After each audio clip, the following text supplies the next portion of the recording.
नमस्कार, मैं राहुल कुलकर्णी, आपका इंडिया टीवी में स्वागत है। हम लोग एआई पे, आर्टिफिशियल इंटेलिजेंस पे हमारी नजर बनाए हुए हैं। लगातार हम लोग ये दिखा रहे हैं कि आर्टिफिशियल इंटेलिजेंस का कौन से सेक्टर में किस किस तरह से उपयोग किया जा रहा है। जैसे आज मैं बारामती में हूँ, गन्ने की खेती में एआई का जो एक्सपेरिमेंट यहाँ पे हुआ है, जिसकी बात दिल्ली में सत्या नडेला ने की और जिसको नेशनल मीडिया ने भी बहुत अच्छी तरीके से उसको कवर किया है। हमने ये भी दिखाया कि हेल्थ सेक्टर में एआई किस तरीके से मदद कर रहा है, ट्रैफिक मैनेजमेंट में कर रहा है। आपको तो पता ही है, देश के प्रधानमंत्री श्री नरेंद्र मोदी एआई के बारे में बोल रहे हैं। उन्होंने कहा कि स्कूली शिक्षा में एआई का इस्तेमाल करना जरूरी है। महाराष्ट्र गवर्नमेंट, जिसके मुख्यमंत्री हैं श्री देवेंद्र फडणवीस, उन्होंने कहा कि महाराष्ट्र एक ऐसा स्टेट बनने जा रहा है जहां अपना एक खुद की एआई पॉलिसी लेके महाराष्ट्र गवर्नमेंट आ रही है। लेकिन दूसरी तरफ चिंता के बहुत से बादल भी छाए हुए हैं। जैसे भारत जो अपनी जीडीपी में सर्विस सेक्टर लगभग 25% कंट्रीब्यूट करता है, तो जो आईटी सेक्टर है, ये माना जा रहा है कि एआई की वजह से आईटी सेक्टर में बहुत बड़े बदलाव होंगे।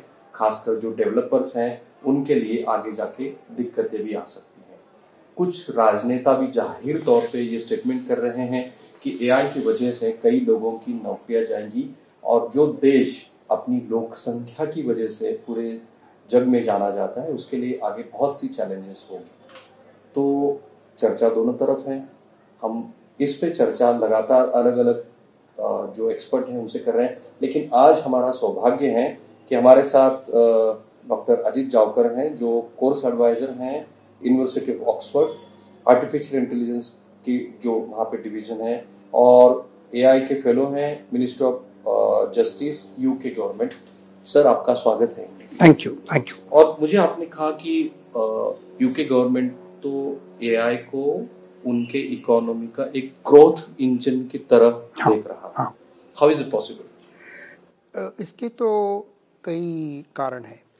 पहले कारण है जो प्रोडक्टिविटी जो इम्प्रूव हो सकती है एआई के कारण। दूसरे कारण है कि एआई के कारण साइंस एंड टेक्नोलॉजी में जो इम्प्रूवमेंट हो सकती है, fundamental sciences, space exploration, quantum mechanics, ऐसे ही हो जाए।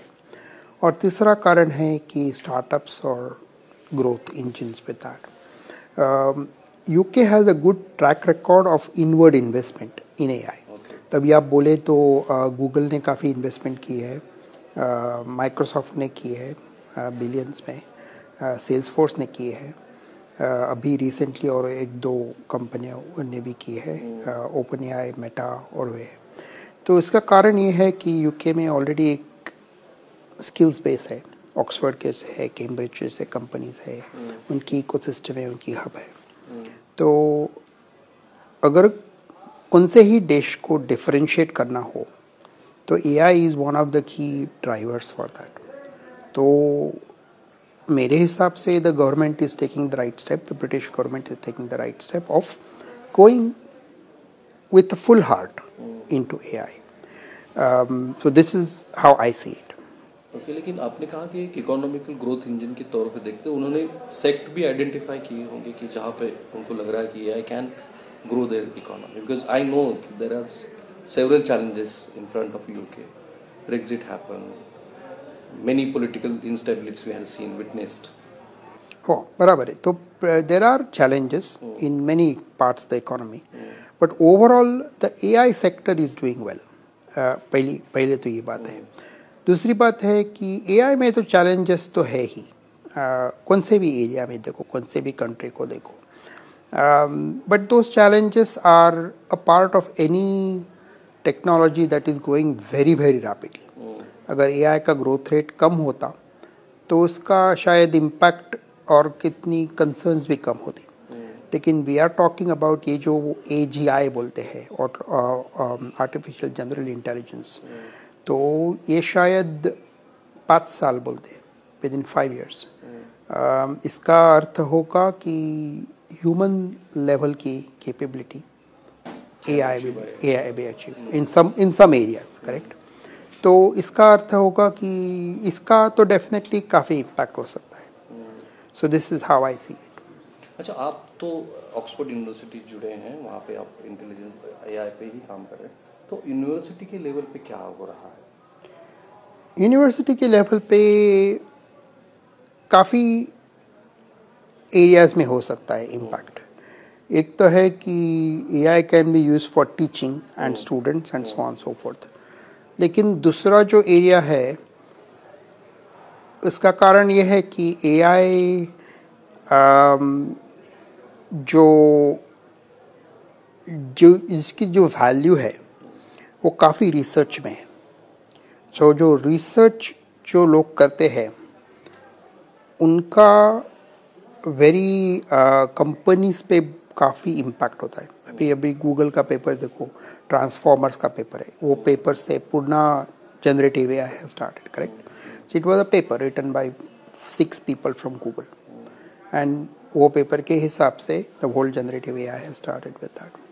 सो if you see it like that, the big impact and the focus of universities like Oxford is research.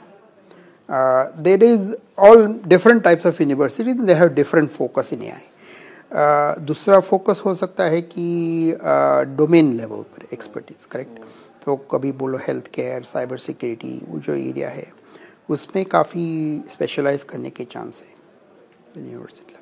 और आपकी यूनिवर्सिटी थोड़ा सा और एलोबरेट करेंगे तो आपकी यूनिवर्सिटी पे क्या हो रहा है? जैसे कि कोर्स डिजाइन किए गए हैं, देखा कि ऑनलाइन में भी एआई का आप टीचिंग और स्टूडेंट को एनरोल कर रहे हैं। हाँ, सो मेरा पर्सनल फोकस जनरली एआई इन इंजीनियरिंग साइंसेस है।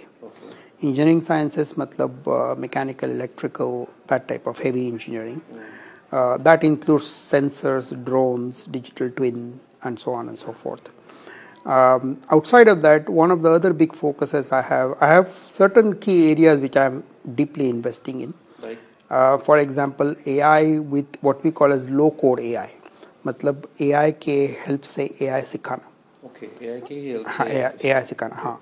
So that is a huge area कि हमारे पास डॉक्टर है, हमारे पास फायर फाइटर्स है जिन्होंने AI सीखा है और they have become very successful in their own field. Some have transitioned their field, some have done other stuff and so on and so forth. तो इसके हिसाब से AI में काफ़ी एरिया है इन्वेस्ट करने के लिए। Some other areas we are investing in AI in cyber security, काफ़ी है investment. AI in for creatives people, creatives मतलब हॉलीवुड बोलो, बॉलीवुड बोलो, वो जो एरिया है। There was a strike. बराबर है, हाँ बराबर है, but I think that we are focusing on skills acquisition, correct? So strike हो ना हो, it is outside of my personal thing. My goal is to train people on a new skill. Yes, we are looking at responsible AI, we are looking at bias and that type of stuff. But my primary goal is to empower people with AI. और आप UK government को जो department of justice I think उनको जो advice कर रहे हैं वो क्या है एडवाइस? सो हमारी जो फोकस है यूके गवर्नमेंट की वो basically is to look at how AI can be deployed at scale to make a difference to services, at the same time taking care of the people. बराबर? तो इसका अर्थ ऐसा हो गया कि हम कंपनी नहीं है, correct? As a government you are responsible for a service to your citizens और इसके लिए काफ़ी केयर रखनी पड़ती है कि कुछ भी हो, लीगल सर्विसेज हो, जस्टिस सर्विसेज हो वगैरह, उसमें रिस्पॉन्सिबल एआई के काफ़ी वैल्यूज़ है, एथिकल एआई के काफ़ी वैल्यूज़ है। तो डेवलपमेंट तो है ही, लेकिन उसके साथ प्रोसेसेस भी काफ़ी इम्पोर्टेंट है हिसाब से। और obviously we are also working with companies like Microsoft, implementing some of their tools within the UK government. तो primarily कौन से भी focus हो, the focus, the value of what we are trying to do is empower our citizens. And you yourself is entrepreneur also. I mean, Yes. You have your own. Yes, I have my own. startups. I have my own startup. Yes, yes. So primarily, what I'm doing is on behalf of Oxford. I'm mostly involved in Oxford. The government has been a relatively recent thing, काफ़ी. I am also developing a product based on AI, the part of my thing with that. और उसके हिसाब से what we are trying to do is try to find out how you can benchmark a process and you can understand the risk and the value for that process. Right. तो मैंने अपने दर्शकों के लिए जो अपने इंटरव्यू का पहला पार्ट है, लगभग सर का जो कंट्रीब्यूशन है यूके गवर्नमेंट में और ऑक्सफोर्ड यूनिवर्सिटी में, इसकी थोड़ी सी विस्तृत जानकारी आपके लिए भी, क्योंकि अगर इतने बड़े एक्सपर्ट हमारे साथ हैं तो फिर मैं जिस कोर एरिया में एआई के बारे में सवाल उनसे पूछने जा रहा हूं तो उसकी अहमियत बढ़ती है. Since we are here in Baramati, so there is one model installed by Microsoft with the help of Oxford. So what is it? I mean अच्छा, उसकी थोड़ी हिस्ट्री है थोड़ी सी. हाँ, तो हिस्ट्री ऐसी होगी, गन्ने की खेती में एआई का प्रयोग. बरोबर, करेक्ट. हाँ, तो आपने बोला सत्यनारायण का इन्फ्लुएंस, तो रेफरेंस किया है भाई इसके कारण से. तो इसकी हिस्ट्री ऐसी है कि मैं प्रतापराव पवार से मिला था एक बार लंदन में, और उन्होंने बोला कि जो शरद पवार साहब के भाई है बराबर. तो उन्होंने बोला कि हमको कुछ एक्सपेरिमेंट करना है, सीखना है एआई के एग्रीकल्चर में. तो मैंने उनको कोई आइडिया दी एक तो उसके बाद उन्होंने मुझे इनवाइट किया इधर बारामती में. 3 साल हो गए मेरे ख्याल से कोविड के बाद. तभी हमने सोचा कि क्या कर सकते हैं. तो एक आइडिया हो गई कि उसके हिसाब से बोलते हैं कि फार्म ऑफ द फ्यूचर. तो फार्म ऑफ द फ्यूचर की कॉन्सेप्ट ऐसी है कि एक फार्म हो, उसमें एक क्रॉप हो, in this case it was sugar cane, और उसमें हम सभी प्रकार के एआई उसमें इम्प्लीमेंट कर सकते हैं, whether it is sensors, drones, satellites and things like that. And then आप एक एल्गोरिथम कर सकते हैं उनके ग्रोथ इंक्रीज करने के लिए, उनके वाटर कंजम्पशन रिड्यूस करने के लिए, उनके यील्ड इंक्रीज करने के लिए एंड सो ऑन. सो ये आइडिया हमने चालू की और इसका फर्स्ट फोकस था फार्म ऑफ द फ्यूचर. और वो काफ़ी उसमें हमको काफ़ी सक्सेस मिली उसमें. और हमने then at the moment it is been rolled out to other farms as well. उसके it was a collaborative project, so obviously Baramati team was involved in everything local here. हमारी टीम, ऑक्सफोर्ड की team, was mostly involved in understanding or developing the algorithms. Microsoft provided the platform and something called Farm of the Future, Farm Vibes, which was a product which Microsoft had, which we used for that reason.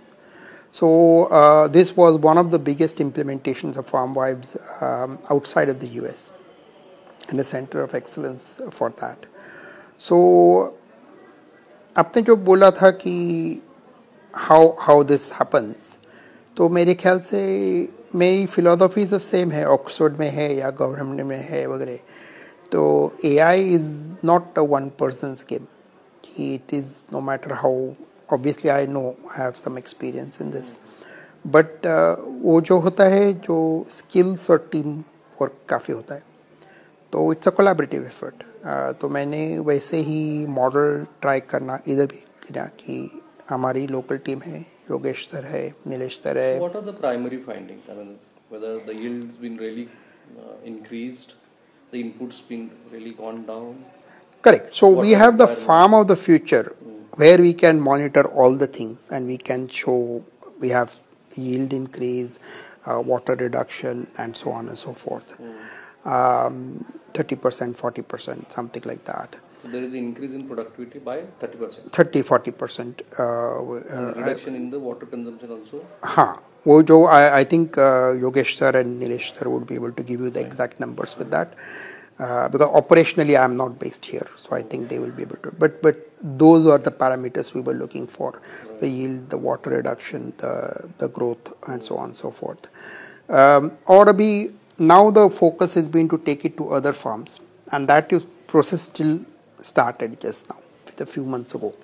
तो एक बार एक पहले farm में जो experiment हो गया जाने के बाद we can take it to other farms with that. तो क्या हम ये माने कि एग्रीकल्चर में AI is going to have a big impact? Oh, for sure. For increase productivity? दो तीन कारण हैं. Increase of productivity is the obvious reason, correct? But climate change is also a big reason. अभी climate change is इसका मतलब ऐसा होता है कि what has happened in the past is not likely to happen in the future. That is the simplest in one sentence with the climate change. Even no one can predict. No one can predict. So, to the extent of how you can mitigate the impact of climate change, you can reduce the impact. This is the focus with that. You're not going to say that you're going to eliminate it, but you're going to try and make something different with that. So that's one of the obvious things. Other aspects of AI in agriculture is the fact that there are many modalities, correct? So there is sensors, there is satellites, there is drones, there is hyperspectral cameras.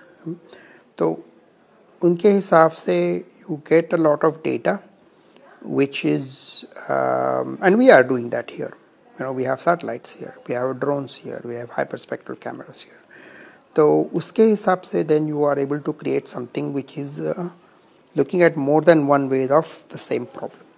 This is one of the advantages. But it can be replicated in other crops, like tomato. Of course, absolutely. It can be replicated in any crop. So please tell me, please elaborate again, how it is going to have a big impact in terms of increasing farmers' income also. Farmers' income अभी sugarcane देखिए तो पहले तो yield is one thing. Cost variables can go down, the water can go down, the other inputs can go down. The risk can be reduced by pest reduction, by climate impact, and so on and so forth. And if you take it to any other crop, then it is another model basically, where you are taking it and working with another model with that. और अगर hardware की बात करें तो hardware की जो cost है वो देखते हुए क्या ये आगे जाके कॉस्ट इफेक्टिव बनेगा किसी इंडिविजुअल फार्मर के लिए? क्योंकि जहाँ तक मुझे अभी यह पता चला है कि आपको लगभग 80,000 रुपए की यहाँ पे लागत लगी है, CSR फंड की मदद से ये चल रहा है. तो क्या आगे जाके 5,000, 10,000 में या फिर इससे भी कम आपकी लागत से ये पॉसिबल है? आपको लगता है कि खेती में AI की जोड़ और बहुत ही कम लागत है? इसके दो तीन इम्पैक्ट है. पहले तो in general prices are coming down of things, but I am not saying that it is going to come so down that all the smallest farmers can afford it. आपको मालूम है कि इंडिया में unique problem है कि land holdings, farm holding छोटी है. That is also the bigger problem, because this problem is not there in the US or other places where you have very large farms and there it becomes viable on economy of scale. अभी India में शायद other types of farms आएंगे.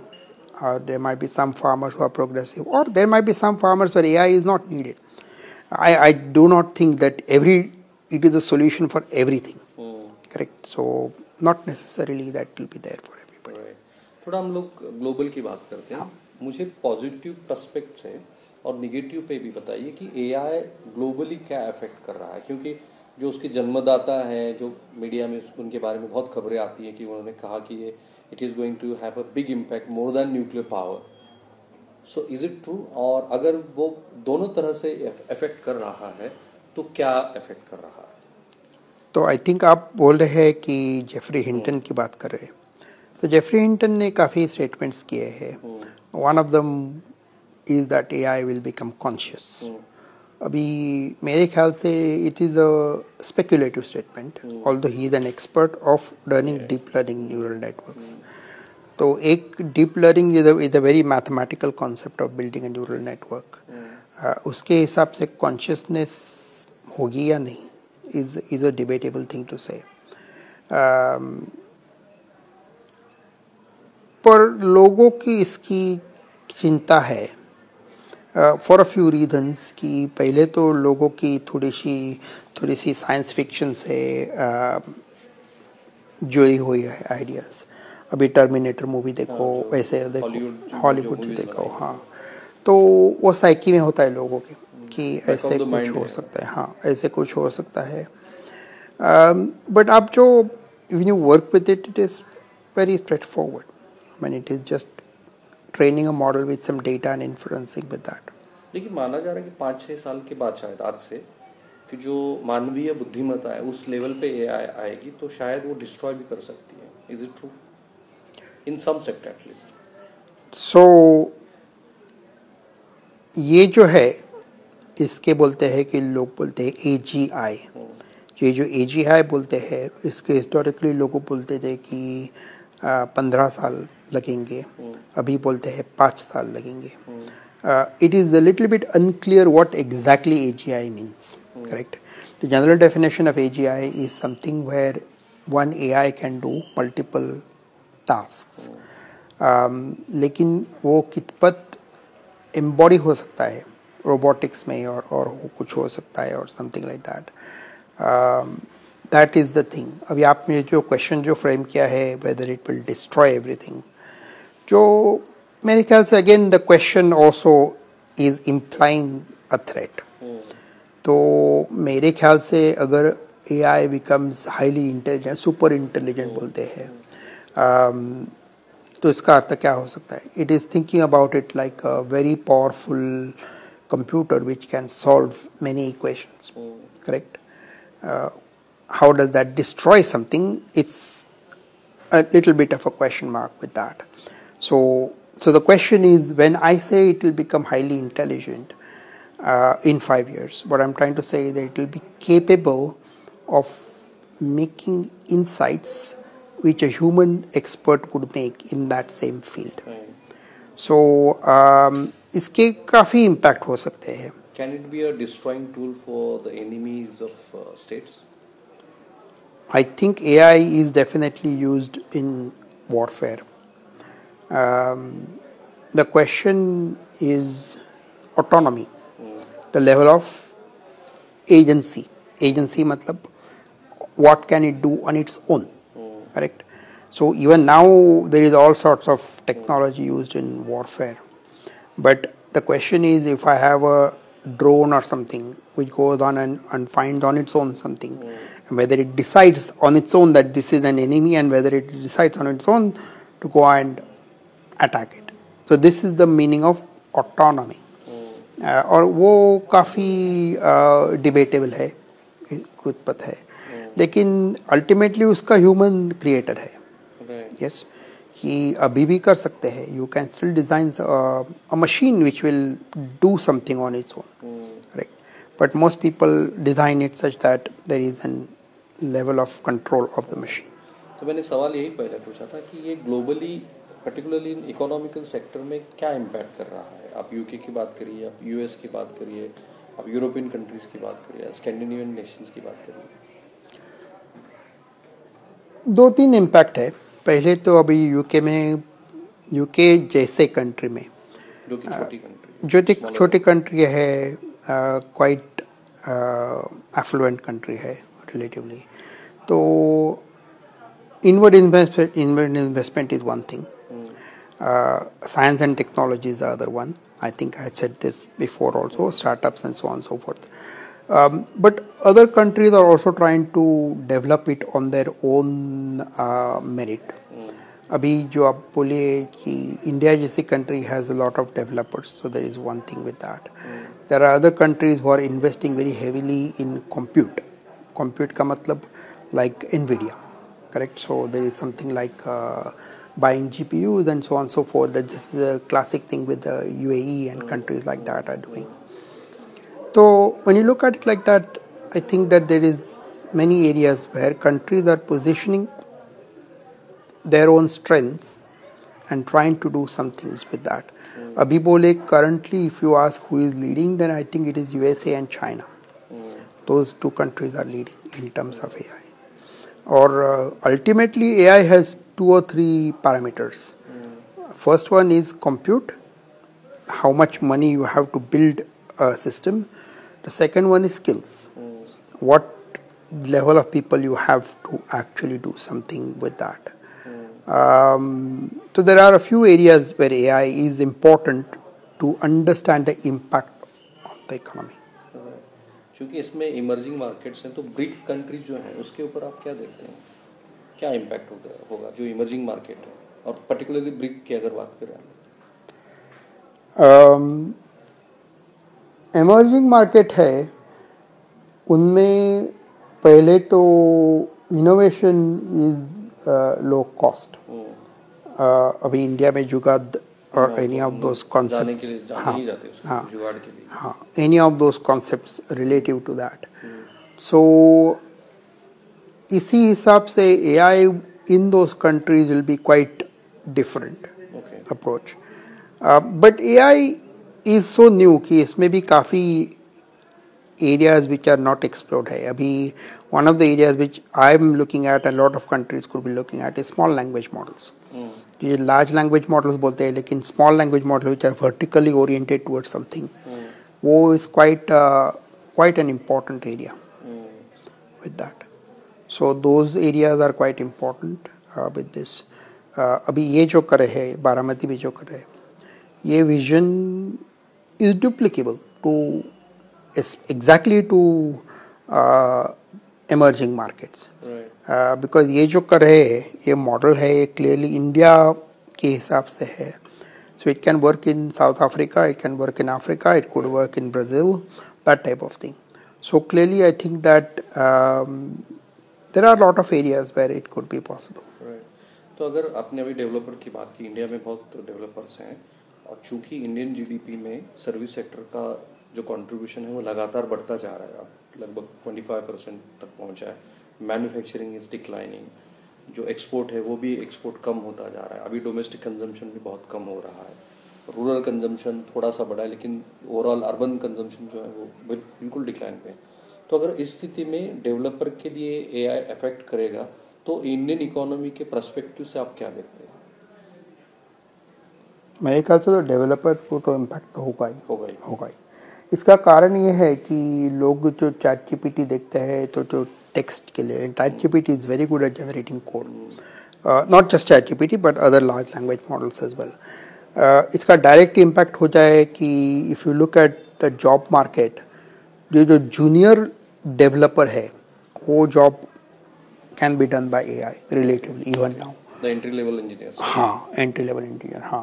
Because entry level engineer जो क्या करते हैं, थोड़ा visualisation करते हैं, थोड़ा एनालिसिस करते हैं, वो सब तो हो सकता है relatively easily. Even saying that the big impact on Indian IT sector is likely to happen.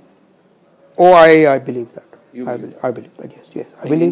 If you want to share any quantum in percentage, like 20% people might lose their job, 30% people. No, I wouldn't share that. But there are a number of people talking about these things at the moment. If you search for that, I'm saying this mainly because of my own experience of using AI to develop AI. Right. अभी when I mean by that, अगर आप जो job levels देखते हैं, वो जो full stack हो सकता है. फुल स्टैक इसका मतलब कि the UX, the AI, the machine learning algorithm, the backend, the database, all of that can be done using prompts effectively. Correct. तो आप 80% तक जा सकते हैं, 70-80% जा सकते हैं. It's a huge impact. Correct. तो मेरे ख्याल से और वो आप अभी भी देख रहे हैं कि भी देखो, अभी recruitment has been impacted in large companies in the west. Exactly. Meta बोले, माइक्रोसॉफ्ट बोले, Google has made some statements like that. Salesforce ने तो पब्लिकली बोला है कि I am not hiring engineers any more because I think AI can do that. तो I don't see why India is immune to that. I don't see any reason why India is immune to that. So I see what I'm seeing in the West. इसके लिए मैं आपको numbers नहीं दे सकता हूँ India के, because I'm not directly familiar with the Indian market. लेकिन आपने यूके की अभी बात की, क्योंकि यूके ने तो ऑलरेडी अनाउंस किया है कि AI is going to have their growth engine. तो इंडियन कंट्री में ये पॉसिबल है? आपको लगता है कि इंडिया, मतलब अपॉर्चुनिटीज कहाँ है? इंडिया जैसी लार्ज कंट्री जहाँ पे आपको नंबर ऑफ इंजीनियर्स बहुत ज़्यादा है, नंबर ऑफ इंजीनियरिंग कॉलेजेस बहुत ज़्यादा है, यहाँ की जो वर्कफोर्स है वो शायद कॉर्पोरेट की चर्चा छोड़ दीजिए कितने आवर्स काम करना है, लेकिन they are ready to work hard. So how do you see Indian market के कॉन्सेप्ट कि ये पे ये सेक्टर है जहाँ पे आपको अपॉर्चुनिटीज बनी है? मेरे ख्याल से India is highly adaptable. So I mean India is same as world class, correct? So जो developers है, skills है वगैरह वगैरह. So I don't see any reason why India will not do the same as what anybody else is doing in the world in terms of development. There is a secondary question, which is the impact on jobs. The secondary question is, if you look at many of the large companies who have large maintenance contracts and stuff like that. So what happens there is that you have the developer more or less focused on the same thing for a long time, correct? So because this is a good thing, there is a system to maintain and the developer is maintaining it, so he or she then becomes effectively skilled only in that. So what the problem is that the skill outside has changed so fast that by the time this person then is available to try to reskill themselves, the market has moved on very much. Okay. So this is what I mean. You have to be very adaptable Correct. for the changing scenarios. Correct. At whatever age. Correct. I think so. It doesn't matter if you are 45, 55, yes. You need to learn True. technology. Or on the contrary, there are opportunities also. Correct. Where are the opportunities? Correct. So in my opinion, we have a course which we call the low code AI course. So उसमें एक fireman है, quite literally fireman है, Iceland का है वो, और उसने हमारे कोर्स किया. उसके बाद उसका जॉब 18 साल था फायरमैन, वो जॉब छोड़ा, स्टार्टअप चालू की. उसने जो वोल्केनो, आइसलैंड में वोल्केनो होता है, आपको मालूम है, तो उसके वोल्केनो से उसने फीड लिया. उसके हिसाब से वो गवर्नमेंट को कुछ कर, अभी वो एक लेक्चरर हो गया आइसलैंड के यूनिवर्सिटी में. मेरे उसके फैमिली के साथ आया था लंदन में. सो माई पॉइंट इज, ये आदमी would not have dreamt of doing this, correct? But वो जो उसका डोमेन नॉलेज वेरी गुड है, 18 साल से उसने वही किया है. हाँ. तो अभी वो डोमेन नॉलेज से उसको ट्रांसलेट कर सिस्टम के एआई के मदद से हो सकती है उसके लिए, और उससे वैसे वो सीखा. अभी वो तो ऐसा नहीं बोल रहा है कि मैं डॉक्टर होगा एआई के लिए, करेक्ट? वो मैं वैसा तो उसका नहीं गोल नहीं है कि उसका गोल है उसके ही फील्ड में एआई का अप्लाई करे, करेक्ट? तो he is not saying I want to look at retail prices और something like that. So he is sticking to his domain knowledge. तो वैसा एडवांटेज है, तो कोई भी कर सकता है. और एक डॉक्टर भी है हमारे एनएचएस के, उन्होंने भी वैसे ही किया. सो वो डॉक्टर है, उन्होंने काफ़ी बार पहले बार पाइथन लर्न करने के लिए ट्राई किया था, लैंग्वेज कोडिंग, और उसके बाद हमारे हिसाब से उन्होंने सीखा. उसके बाद वो एनएचएस में इनोवेशन फेलो हो गए. मतलब वो जो इनोवेशन करते हैं, वो जो जीपीटी बोलते हैं, not chat GPT but GPT. तो GPT is a way to generate an application using open AI. तो वैसे छोटे छोटे एप्लीकेशंस करते रहे उनके एरिया में, और उससे हिसाब से वो बाकी के डॉक्टर्स को ट्रेन करने लगे. और उनका वेरी सिनारियो ड्रिवन है, correct? So again he is saying कि ये मेरा डॉक्टर है, ये कर रहे, वो कर रहे, वो ये मेरा प्रॉब्लम है एज अ डॉक्टर, और वो सीख रहे हैं उसके हिसाब से. राइट. मेरे 2 ही सवाल है आखिरी, क्योंकि आपको भारत के और महाराष्ट्र के ऑडियंस अभी देख रहे हैं, तो वो ऑक्सफोर्ड से कैसे जुड़ सकते हैं? क्या अगर वो कुछ सीखना चाहते हैं ऑक्सफोर्ड से, आपसे कुछ सीखना चाहते हैं, हाउ दे कैन डू? उनको क्या करना चाहिए? फी स्ट्रक्चर्स क्या हैं? क्या वो ऑनलाइन भी सीख सकते हैं? और हाउ ऑथेंटिकेट व्हाटएवर डिग्री और whatever diploma they were doing with Oxford? Okay. So पहला पॉइंट है कि ऑनलाइन कर सकते हैं. इनफैक्ट हमने अभी जो एक लॉन्च किया है रिसेंटली, एक इसी एरिया में लॉन्च किया है, क्लाइमेट चेंज के हिसाब से आज ही अनाउंसमेंट की थी. तो और उसका प्राइसिंग काफ़ी लो है, $600 है, विच इज़ रिलेटिवली लो.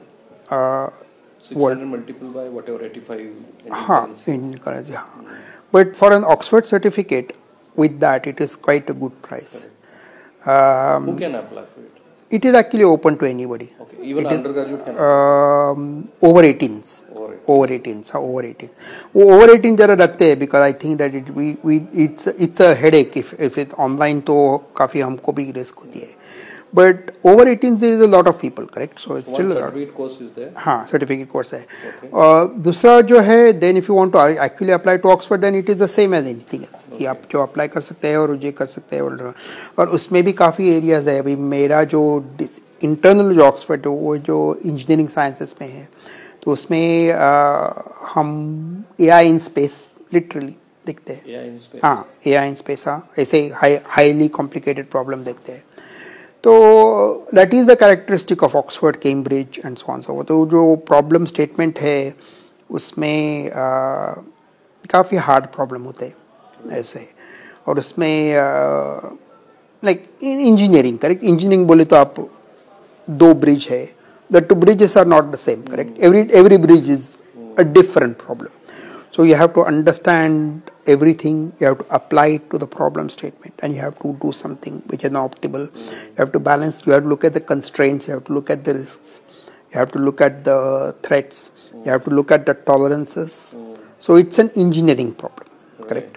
और वो जो काफ़ी उसका इनफैक्ट हमको उसको AI इंजीनियरिंग बोलते हैं, कि AI इंजीनियरिंग मतलब पूरा होलिस्टिकली देखना सिस्टम के लिए. तो ये जो करे बारामती वो AI इंजीनियरिंग है, correct. So it is not just taking some writing some Python code. इधर सेंसर है, डेटा है, सैटेलाइट है, तो उसका प्रॉब्लम एक होलिस्टिकली हो जाता है, बराबर. और मेरे ख्याल से ये जो सभी इंस्टीट्यूट्स है उनके courses are quite good. Oxford, Cambridge, MIT बोल रहा हूँ, स्टैनफोर्ड बोल रहा हूँ. The main difference is in what type of course. तो अभी काफ़ी कोर्सेज ऑन रिस्पॉन्सिबल AI आ रहे हैं, you know. So there are courses where people are talking about how to look at bias in AI, how to look at risk in AI and so on. हम जो करते हैं वो काफ़ी very technical है, कि हम जो करते हैं वो कॉम्प्लिकेटेड सिस्टम्स बिल्ड करना, उनको डिप्लॉय करना, उनको स्केल में करना, वो सब है. So this is the classic engineering situation. लेकिन अभी तो ये जो मैं लो कोड बोल रहा हूँ इसके कारण से तो काफ़ी है. फायरमैन है, वो डॉक्टर है. तो these were not developers, they came as domain experts and we then use them to empower with that domain expert. तो वो जो फिलोसफी है मेरे ख्याल से is a very empowering philosophy, कि तो कोई किसान भी कर सकता है. हाँ, कई सालों से ऑफ कोर्स वो आपके पास अप्रोच क्यों नहीं, फायरमैन हो तो किसान क्यों नहीं, बराबर. तो मेरे ख्याल से ये एम्पावरिंग है. एम्पावरिंग है मतलब कि जो इसकी पोटेंशियल इवन 3 साल पहले नहीं हो सकती थी, करेक्ट. ChatGPT नहीं था, करेक्ट. जनरेटिव AI नहीं था. तो क्या करते थे, पाइथन कोडिंग करते थे. तो वेरी फ्यू लोगों को आता था पाइथन कोडिंग, और डोमेन एक्सपर्ट को नहीं आता था. तो डॉक्टर हो, फायरमैन हो, उनको नहीं आता था. हाँ, जर्नलिस्ट भी, कोई भी हो. लेकिन अभी जो पोटेंशियल है जो डोमेन एक्सपर्ट को AI स्किल करना, this is I think is the biggest potential in my opinion, because you are learning AI with the help of AI. और उसी कारण से डेवलपर को भी इम्पैक्ट होता है. जो चैलेंजेस उसके लिए बने, करेक्ट. एक तरफ आप एक सीख रहे हो, दूसरी तरफ डेवलपर के लिए दिक्कत. Exactly, because they are the same thing, correct. Because when I say that I take a data set and I ask it to prompt something and create the UX and create the data structure, 80% हो सकता है, you know. So then immediately you are talking about whether I need 10 people or whether I need 2 people. Right. वैसे. ठीक. मुझे पता है कि कोई चीज़ ब्लैक एंड वाइट नहीं होती है, ग्रे एरियाज तो होती हैं. फिर भी मैं आपको पूछ रहा हूँ कि क्या AI की वजह से हमारी लाइफ अच्छी होगी या बुरी होगी? मैं ऑप्टिमिस्ट हूँ. अच्छा. जनरली, और मैं टेक्नोलॉजी ऑप्टिमिस्ट हूँ. मेरे ख्याल से AI is a unique technology. पहला तो rate of change is very fast. Within 1 year or 2. हाँ, within I would say within 5 to 10 years, that is a very big, next 5 to 10 years is a very big impact. दूसरा impact with AI है कि उसमें जो risk है वो काफ़ी है. रिस्क तो है, फॉर श्योर है. अभी आज मैं न्यूज़ देख रहा हूँ, इट लुक्स वेरी फनी, लेकिन एक औरत को एक ब्रैड पिट अवतार ने 800,000 euros उसने उसको दे दिए because she effectively fell in love with this guy who was a Brad Pitt avatar. And we can laugh about it, correct? We can laugh about it. There are lonely people, whatever it is, whatever in the state of time she was in this thing. कभी हो ही आपको कुछ relationship हो, कुछ हुआ होगा आपके लिए, और सडनली आप बोल रहे हैं कि ये कुछ अलग ही होगा, आप वल्नरेबल हो उसी टाइम पे, आप वल्नरेबल, मे बी 1 साल नहीं, मे बी 1 साल पहले नहीं, but at that point in time you are vulnerable. Every individual is vulnerable. मेरे ख्याल से yes. So there are a lot of risks with AI. So I'm not, when I say I'm an optimist, I'm not without, I don't acknowledge that there are no risks, correct? लेकिन so for me education is the most important thing, not just Oxford education but self education, correct? आप journalist You have to be very conscious. Correct, you have to critical thinking बोलते हैं ना, आप लोग एकदम basic है, जो एकदम वेरी बेसिक आइडिया है, उसमें टेक्नोलॉजी का सवाल यही था कि क्या एआई की वजह से हमारी लाइफ इंप्रूव होगी या नहीं होगी?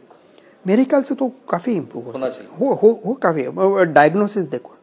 डायग्नोसिस देखो अभी आप जो काफी जो बोलते हैं ना, अभी न्यू एरियाज बोलते हैं, अभी जीनोमिक्स में देखो इनकी जो प्रोग्रेस है, it is due to AI. कारण जो वैक्सीनेशन की प्रोसेस, हाँ, because it is a permutation combination thing, correct? If I can do 10 options on my own, I can do 100 options with the help of AI in the same time. And the more AI becomes powerful, the more I can do. Okay, not all of them are correct, but there is a chance. So मेरे ख्याल से I am always an optimist in this thing. और I think वो जो काफ़ी horseless carriage बोलते हैं, जो मैंने क्लासिक की जो बोलते हैं कि चेंज होता है, तो उसके लिए that is not necessarily a bad thing. And since it is in very much existence, you can not keep yourself away from it. Correct.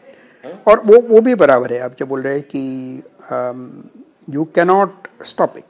Correct, you cannot move away from it. हाँ, you cannot stop it. अगर आप जो वैसे बोले तो once you accept that, then you have to be with it. You have to be with it, but with a critical mind. Ki everybody is saying things for various reasons, correct? The people who are skeptical, they are saying it, maybe they are consultants, maybe they are trying to, maybe who are optimists, sometimes they are saying it because of stock prices. Correct. So many people have registered their companies. Correct. Exactly. So people are trying to push that up and so on and so forth. So my analysis is always to trust your own mind and always to educate yourself in the sense of self-learning and critical thinking. Thank you, sir. Thank you so much. You're so kind. You spare a lot of time for us. Thank you. Would you like to share your email ID, because people might have a lot of questions for you? Is Sure. it okay for you? I think the best way to contact me is on LinkedIn. Okay. I shared you the LinkedIn ID. Also, my name is quite easy to find out on LinkedIn. Ajit Jaukar is easy to find out, and you will know from Oxford and things like that.